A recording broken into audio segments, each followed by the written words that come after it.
টিআরবিতে আছে যদি মব আন্দোলন করতে চায় দমন করতে চায় তাহলে তাদেরকে প্রথমে ম্যাজিস্ট্রেটের কাছ থেকে পারমিশন নিতে হবে। ম্যাজিস্ট্রেট যদি না পাওয়া যায় তাহলে সর্বোচ্চ যে ওখানকার যে সর্বোচ্চ পুলিশ অফিসার রয়েছেন পদমর্যাদার তার কাছ থেকে পারমিশন নিতে হবে। সেটাও যদি না হয় তখন তাদেরকে মাইকিং করে বলতে হবে যে হ্যাঁ আমরা এখন গুলিবর্ষণ করছি। তারপরেও রয়েছে যদি গুলিবর্ষণও করতে হয় তাহলে এমনভাবে করবে যাতে সর্বনিম্ন ক্ষতি হয়, অর্থাৎ তাদেরকে ডাইরেক্ট তাক করে না।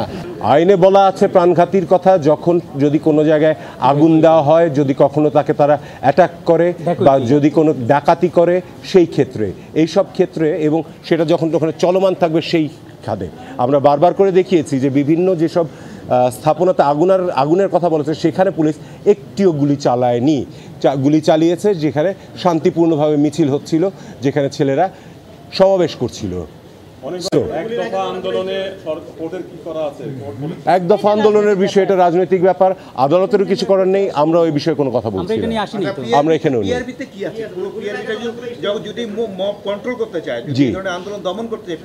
গতকালকের পেপার আপনারা দেখেছেন,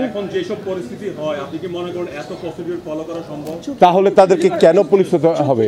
কারণ চোখে টার্গেট করা হচ্ছে। আপনারা পেপারে দেখেছেন যে 178 জনের যে ডেড বডি পাওয়া গেছে তাদের বেশিরভাগই হচ্ছে মাথায়, চেস্টের উপরের অংশে। সো এইগুলোকে অবশ্যই তাদেরকে ফলো করতে হবে।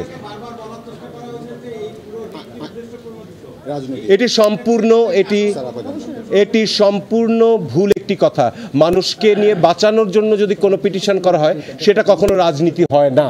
তারা আদালতে দেখিয়েছেন যে গত 2 দিন রিটকারী 2 জন প্রশাসনে ছিলেন এবং তারা ফেসবুকেও কিছু পোস্ট দিয়েছেন যে বাংলা ছাড়ো। প্রধানমন্ত্রী, আমার যেটা মনে হলো যে যেটা অ্যাকচুয়ালি গোয়েন্দা কার্যক্রম, সেটির আজকাল অ্যাটর্নি জেনারেল অফিস করা শুরু করেছে। যে কাজটি ডিজিএফআইআর বা সিআইডির করার কথা সেটি অ্যাটর্নি জেনারেল অফিস করছে।